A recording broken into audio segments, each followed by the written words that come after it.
absolutely love doing this podcast in support of our morning show, Coach and Company. If you missed any of the morning show, I encourage you to go back and watch it on demand on our Coach and Company YouTube page. Do not forget, also weekday wagers today at 2 p.m. Eastern time. And while you are there, if you are not a subscriber, I encourage you to do so. We are getting very, very close to a particular number and a milestone on YouTube where we can start adding premium content and plenty more content for all of you, just like we do on the BTT side. A little bit of housekeeping. Do not forget on Stadium tonight is the Coach and Bro Show at 11 p.m. Eastern time. Also, for you early risers, it repeats on Thursday morning at 6 p.m. Eastern with me and Vince Russo. And we have a brand new radio show daily on Channel 156. It's called Off the Ropes with the Coach. As part of Pro Wrestling Nation 24/7. If you have SiriusXM, check that out today as well. Now, if you call me, and for those of you new to this podcast, we never go longer than 20, 25 minutes, and we tackle sports topics. If they bring betting as part of it, great, but we don't focus on betting here on the podcast, which is one of the reasons why I love it. I love talking about stories and things that matter in the world of sports, and also things that shocked me just a little bit, and how the whole media space and the sports space has changed since I started the WWE all the way back in 1999, fresh out of school. And how things have changed is podcasting didn't exist. What is NIL money? What is streaming? What is social media? All of those things did not exist when I started my career. But you've got to be willing to evolve, change, and add things to your repertoire. And I tell all the youngsters that work with us or that I deal with that you've got to be a Swiss Army knife. You got to be able to do all of it. But this first story today has me just shaking my head, because sometimes in big time sports, things get out of whack and things go left when they are supposed to go right. And when NIL was first introduced, it was supposed to be marketing money, name, image, likeness, having a star quarterback do a commercial for Coke, or having a star wide receiver or a star shooting guard doing a local commercial and getting paid for it. That is name, image, likeness. It was never supposed to be what it has turned into. And what it has turned into is, you're going to pay me a salary just if I was in the NFL. And if I don't like it after the first year, I'm going to transfer as many times as I can. There are so many things that have to be changed about NIL. Don't get me started. The NCAA and a bunch of attorneys on Tuesday went away from where I thought we were going. And they passed some laws. And so collectives, which are the groups that get together that raise the money, that then pay the players so that the universities don't. And basically, they're skirting around the rules. Well, Mike Locksley, the head coach for Maryland, came out on Tuesday, and he said that last year he lost the locker room. Well, that's normal. When you have a 4-8 season, that's normal. Until you hear the reason why he lost the locker room. He said, and this is in a story on ESPN.com if you want to go and read it, that he lost the locker room not because they lost their last 5 games by at least 14 points every single game. No. He lost the locker room because he couldn't figure out a fair way to pay the players. He said, do you pay the young ones that are coming in to really build the program up? Or do you pay the veterans that took us to 3 bowl games the last 3 years and you reward them? Either way, it's bad. Either way, it's not what NIL was born to do. I come from a little town in Kansas, about 20,000. And K-State and KU are like a lot of schools in conferences like SEC. Most of the towns are the university. Like Lawrence, Kansas, where KU is, 30,000 people when school's not in session, 80,000 when it is. 50,000 students come to Lawrence to live every year and go to school. So these university towns have tons of businesses that want to support the university. Even though it's not millions of dollars, getting a $1,000 check to do a commercial for the local tire company, that is okay. But just paying a left guard to come to Maryland over going to Rutgers, that's not okay. And that's not what NIL was meant to do. So when he admitted that in the locker room, because he had, quote, limited resources. So let's say he only had 50 to 100 grand to distribute. And you've got an SEC team like Georgia or Alabama that has tens of millions. We know that last year, Ohio State, who went all the way to the finals, they spent $20 million on their football team. 20 million. 20 million. And if you're Maryland, let's just say you have, let's say $1 million to make the argument, to make the discussion easier. You're trying to compete against Ohio State, who has 20 times what you have to spend on their football team. Well, of course, Ohio State's going to be better. And Mike Locksley, who wants to keep his job, his multi-million-dollar job, is trying to do whatever he can to do that. I don't fault him. I fault the system that is doing NIL this way, and that Mike Locksley actually admitted to it. This is banana land to me. So moving forward, if you're Maryland, you're kind of stuck now. You are in a scenario where if you meet with a young player, which most Power 5 schools are not even recruiting high school players anymore. But when you do, they're going to say, hey, let's cut to the chase. I saw this story. I heard your press conference. What are you still willing to do for a high school kid coming to your school? That's going to be the first thing they ask. And if you think it's not, you're out of your mind. These parents do not care. It's not about the school anymore. It's not about the team anymore. It's about what's the check. And press conferences like this, they are part of the issue. Now, am I still very much looking forward to college football this year? Hell yeah, I am.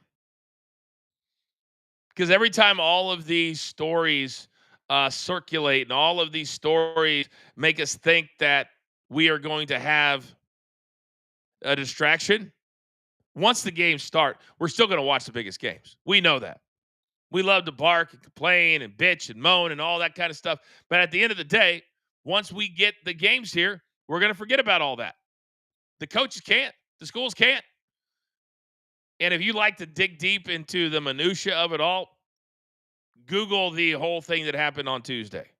The collectives, which is basically these groups that raise money, and say at Tennessee, and they're trying to skirt the rules. They're trying to get away with a lot of things. So you have all this money that's raised by business people, and then the collective actually pays the player, even though they've changed some of the rules, and now they're opening up a way for the school to pay the player. So it's all very convoluted. I hate it. I want to get back to the love of the game and still sharing some of the revenue with the players. Not like this. Not like this. All right, topic number 2. All 32 teams are in training camp. All 32 are ready to go. And we're starting to see some players move. We're starting to see some players who were not signed get signed. It's going to be a very, very interesting year because there are players like Mixon. He's starting training camp on the NFI list.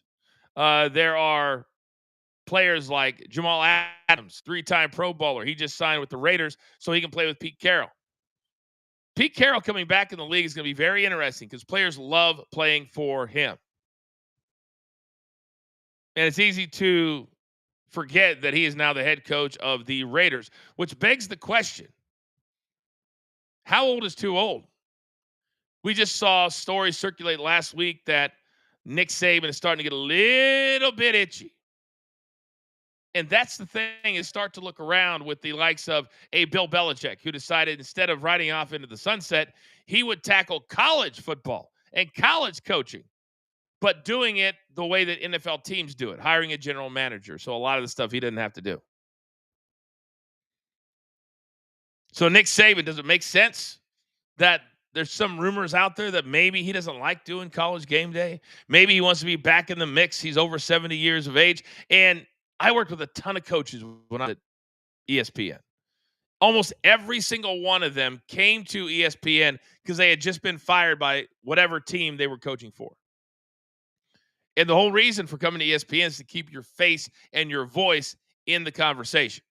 Because in this day and age, if you're out for even 6 months, out of sight, out of mind, the game passed you by, or at least that's the perception. So to hear that Nick Saban at 73, 74, perhaps wants to get back into the game, let's remember he is really, really good friends, if not best friends, with Belichick. He once told me a story years ago. We would do what we called the car wash at ESPN, and they would bring in all the coaches from the SEC.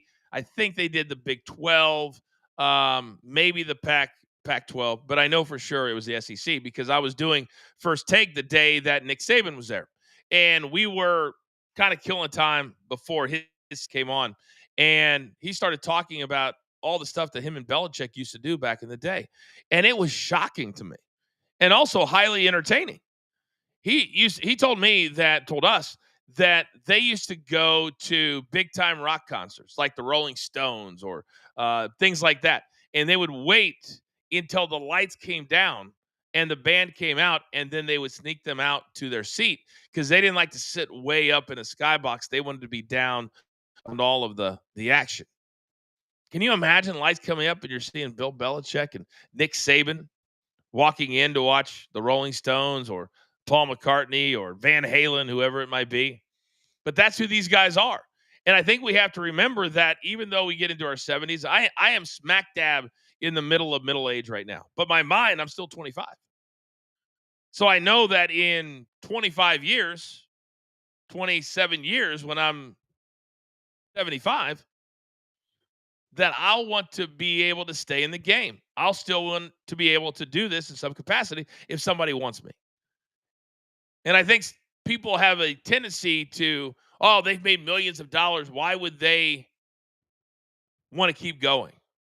And I remember when I used to work with Vince McMahon, who's currently in a big fall from grace, and he became a billionaire while I was working with him, and I was around him a lot.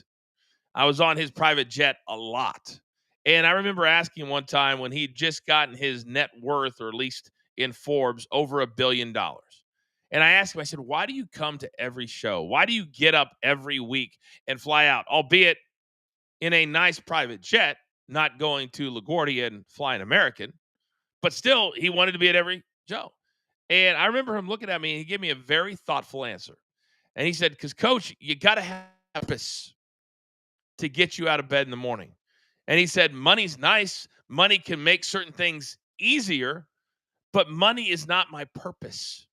This company was my professional purpose. And I thought about that, and I thought, well, that's pretty deep.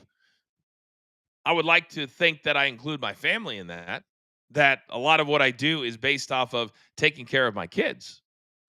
He is a completely different animal, but the message was that in order to, and you see this a lot, especially in sports, that if a coach retires within like 3 to 5 years, they pass away. Because for 40 or 50 years, if you're in the game, and I mean, if you're in the game, you are gone all year round, especially if you're in college football and or college basketball. I remember years ago, there was a kid in Stamford, Connecticut, where I lived when I was in the WWE, and he was being recruited by Duke. Now, he wasn't a 5-star. He wasn't a can't miss, go to the NBA player, but he was a good high school player. And so they played in a little gym, but we used to go, me and Big Tommy C from Last Word and Coaching Company, we used to go to watch this kid play. And I remember one Tuesday night, I watched down and I looked at the door, and Coach K, famous basketball coach for Duke, was walking in with one of his assistants, Steve Wojciechowski.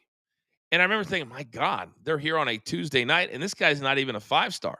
What made it even crazier when you think about the schedule that these coaches live, the next Tuesday, this kid had another home game. Same scenario. Look down at the door. In comes Coach K and his assistant. Now, I know he also had a private jet, but hear what I'm telling you. If he is willing 2 Tuesdays in a row for one player to go person to try to get him to come to Duke, who is not a blue chipper, how many other trips is he making? How many other days during the week does he have to go to practice or have an assistant do practice to get on a private jet, fly an hour, watch a game, get back on the private jet, and be home in time to go to bed? That's what these coaches do. So think about it when they're done. at 65, 70 years old. I understand why they want to come back and coach. There's only so much you can get out of bed in the morning and go play golf. And so for Nick Saban, who is the GOAT of college football, it makes complete sense that despite the nonsense with NIL, which is one of the big reasons why he quit Alabama in the first place, that at now sitting out for a couple of years, he can look at it and probably talk to Belichick and said, how are you going about this situation? And Belichick is probably telling him, well, I hired a general manager. That's what Herm Edwards did at Arizona State as well. They ran it like an NFL team. And I think that could inspire Nick Saban to go back and coach. If he adds a GM, if the school that hires him adds that position, which would cost, over $1 million, but run it like an NFL team. Have a salary cap. This is how much we're paying in NIL. Really do it. Don't ignore it. And if that could happen, Nick Saban could come back. It's going to be very fascinating as we move forward the next really 3 to 5 years on what the college football playoff is going to look like, how many teams will be in it, what will the conferences look like, all that kind of stuff. Because it comes down to how much money are we going to make and how much can we pay our players. That's what it is. That's what it is. So we are about 31, 32 shows away from the start of the NFL season. I encourage you because last year we did 24 days. We said this year we're going to expand it. So we're doing 10 days. We did day number 3 today on the show, the Ravens. And what really is important in the NFL, and if I'm a head coach, I look at my schedule. I look at the games that I'm going to play away. I really try to come up with a game plan because home field in the NFL, I don't think has ever been more important. And having only the 1 seed instead of 2 buys, never been more important. And having that bye after playing 18 weeks now, 17 games, imperative to give that body a break. So tomorrow we're doing the Houston Texans, playoff team a year ago. And then Friday we're doing the Pittsburgh Steelers. What's that going to look like? Because fascinating that the NFL, and this is one thing I wish the WWE would do as well, understand that you are entertainment, but there is a method to your madness and admit to it. So we'll talk about it on Friday, but the Pittsburgh Steelers now have a future Hall of Fame quarterback, probably only for a year. So if you're in the NFL, you would be silly not to address that. You'd be silly not to play the Steelers against the Jets in a special start time. And they basically have done that. And you're at the Steelers, who are probably in the final year of, is Mike Tomlin your guy long term? He's been there for, I think, over 20 years at this point. But since the Ben Roethlisberger days, they haven't done anything in the playoffs and or the Super Bowl. So I think this is a pivotal year for a lot of teams. And I could not be more excited to break it down in so many different ways here at Coach and Company. All right, that's going to do it for today. Do not forget, subscribe to our YouTube channels. Turn on your notifications. Every single time we start a show, ding, your phone dings for you. And you can come in and check out all of our stuff. We're loving it. We're growing, and we're growing for all of you. All right, I get ready for Off the Ropes today, 2 to 4 Eastern time, channel 156. That'll do it for now. For producer man behind the scenes, I am the coach. This has been, and there's only one, the Coach and Company, the podcast.